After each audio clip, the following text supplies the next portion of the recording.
나는 주님의 것. 고린도전서 6장 19절. 부름받음의 의미. 예수 그리스도의 고통 안에서 사귐을 가지게 된 그리스도인들에게는 세상 속의 또 다른 세상과 같은 사생활이란 것이 없습니다. 우리가 주님의 것이 되는 순간 사생활은 존재할 수 없습니다. 주님과 교제하며 살아야 하니 말입니다.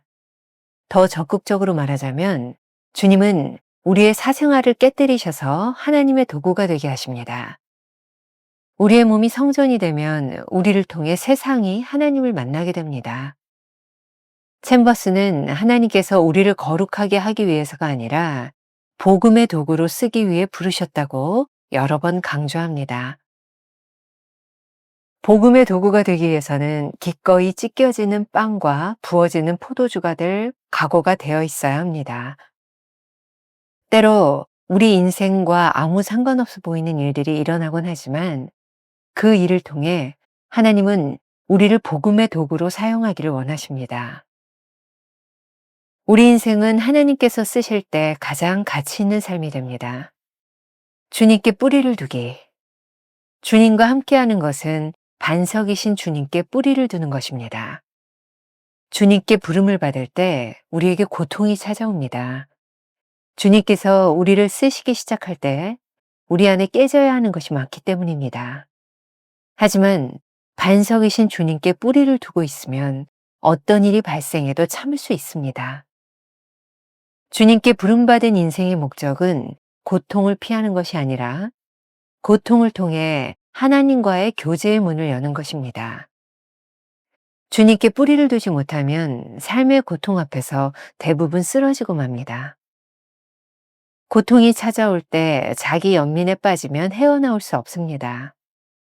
주님께서는 깨어지는 고통 가운데 우리를 붙드시고 살리기를 원하십니다. 고통을 당할 때는 우리가 일어나야 할 때이고 빛을 발해야 할 때이고 주님이 우리를 쓰시는 때입니다. 성도의 삶에서 고통을 당할 때 그것을 피하거나 자기 연민에 빠지는 것이 아니라 그 의미를 생각해야 합니다.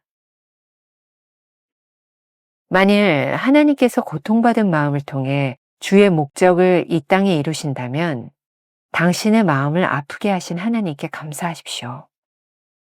김병삼 목사의 매일 만나 365, 오늘은 11월 1일 나는 주님의 것이란 제목으로 말씀을 나누겠습니다.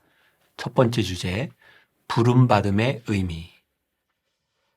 오늘 묵상은 우리가 읽고 이해하고 받아들이기가 쉽지 않은 내용입니다.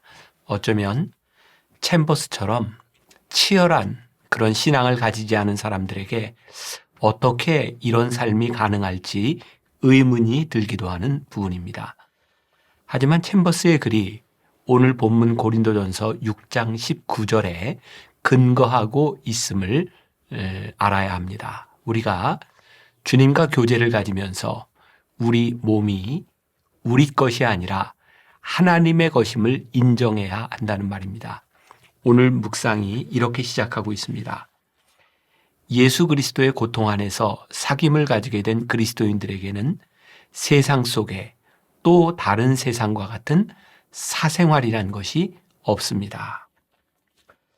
우리가 주님의 것이 되는 순간 사생활은 존재하지 않아야 합니다.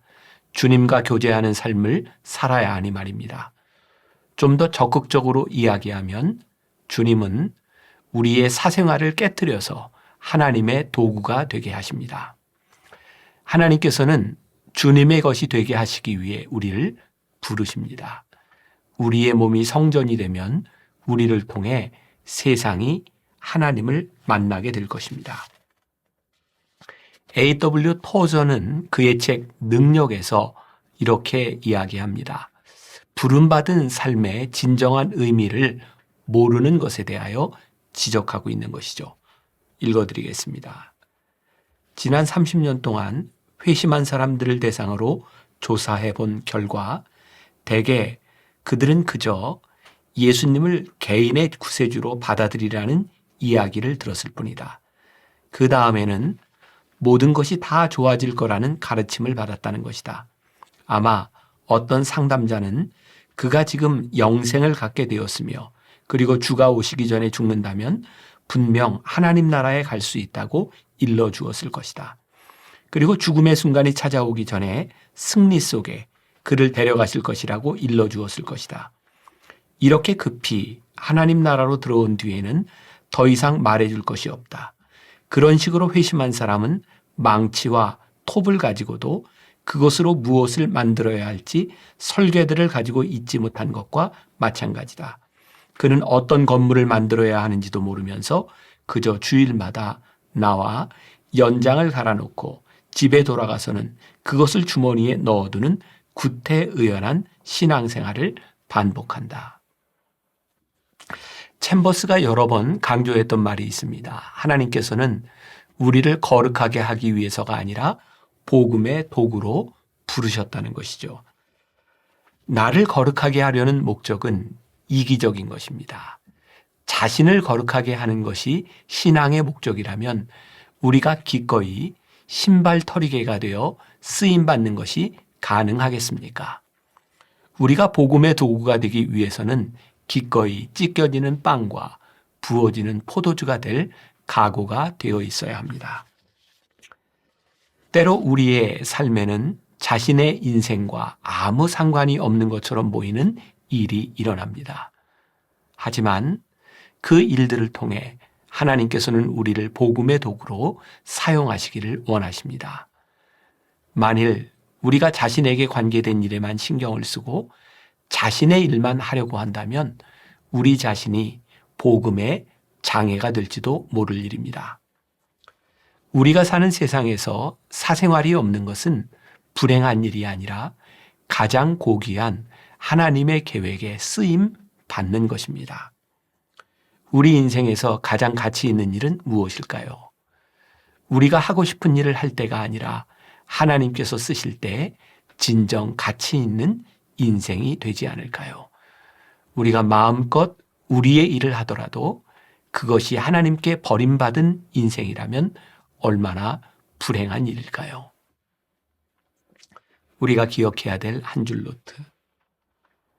가장 고귀한 인생은 하나님께 쓰임받는 인생입니다. 두 번째 주제, 주님께 뿌리를 두기. 주님과 함께 한다는 것은 반석이신 주님께 우리의 뿌리를 두는 것입니다. 우리가 주님께 부름을 받을 때 삶에는 고통이 찾아옵니다. 주님께서 우리를 쓰시기 시작할 때 우리 안에 깨져야 하는 것이 많이 있기 때문입니다. 하지만 반석이신 주님께 뿌리를 두고 있으면 어떤 일이 발생해도 참을 수 있습니다. 주님께 부름받은 인생의 목적은 고통을 피하는 것이 아니라 고통을 통해 하나님과 교제의 문을 여는 것입니다. 주님께 뿌리를 두지 못한 사람들은 삶의 고통이 찾아올 때 대부분 쓰러지고 맙니다. 챔버스가 자주 사용하는 자기 연민이라는 말이 있습니다. 고통이 찾아올 때 자기 연민에 빠지면 헤어나올 수 없습니다. 스스로 불쌍하다고 생각하고 보잘것없는 존재라고 여길 때 영적으로 죽어갑니다. 더욱 무서운 것 중에 하나는 성도의 공동체 안에서도 이런 연민에 빠진 사람들을 동정하여 그들의 영적 죽음을 돕는다는 것입니다. 우리 주님께서 원하시는 것은 깨어지는 고통 가운데서 우리를 붙드시고 살리시는 것입니다. 이사야 60장 1절에 보면 일어나 빛을 발하라 라고 말씀하셨습니다. 고통을 당할 때는 우리가 일어나야 할 때이고 빛을 발해야 할 때이고 주님께서 우리를 쓰시는 때임을 잊지 마시기 바랍니다. 성도의 삶에서 고통을 당할 때 그것을 피하거나 자기 연민에 빠지는 것이 아니라 그 의미를 생각해야 합니다. 챔버스의 권면을 기억하십시오. 만일 하나님께서 고통받은 마음을 통해 주의 목적을 이 땅에 이루신다면 당신의 마음을 아프게 하신 하나님께 감사하십시오. 헬리나 우엔의 예수의 길에 보면 오늘 묵상의 의미가 잘 정리되어 있는 것처럼 보입니다.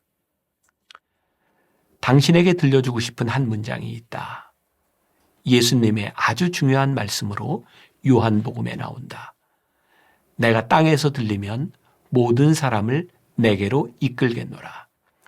예수님은 십자가에 들리셨고 부활을 통해서도 들리셨다. 이 말씀은 그분이 죽으시고 부활하실 때 모든 사람도 함께 들렸다는 뜻이다. 온 인류를 그리스도의 죽음과 부활의 신비 속으로 이끄셨다는 뜻이다. 모든 사람의 죽음과 상처와 질병과 아픔과 혼돈과 고뇌와 외로움이 그분의 죽음 속에서 받아들여졌다는 뜻이다. 우리가 기억해야 될 한 줄 노트. 고난이 축복임을 깨닫는 것은 그리스도인들의 특권입니다. 오늘 하루 이런 질문을 가지고 살아봅시다. 지금 당신을 아프게 하는 것은 무엇입니까? 주님께서 일어나 빛을 발하라고 말씀하십니다. 기도하겠습니다. 우리는 모두 주님의 것입니다. 주님의 거룩한 성전이 되었습니다. 우리의 몸과 마음을 통하여 하나님의 뜻이 이루어져야 합니다. 혹시 오늘 말씀을 듣는 성도들 가운데 고통의 시간을 지나가는 사람이 있습니까? 이 고통을 속량하시고 이 시간을 통하여 아름다운 하나님의 뜻을 이루어 가시는 그것이 우리들의 마음속에 고백되게 하시고 고난이 우리들에게 유익임을 고백할 수 있는 특권을 누리는 우리 성도들이 되게 하여 주옵소서. 오늘 우리의 삶 가운데서 주님, 우리와 함께 동행하심을 믿습니다. 우리의 인생이 결코 헛되지 않음을 믿습니다. 주와 동행하며 복된 삶을 사는 하루가 되게 하여 주옵소서. 예수님의 이름으로 기도합니다. 아멘. 가장 고귀한 인생은 하나님께 쓰임받는 인생입니다. 고난이 축복임을 깨닫는 것은 그리스도인의 특권입니다.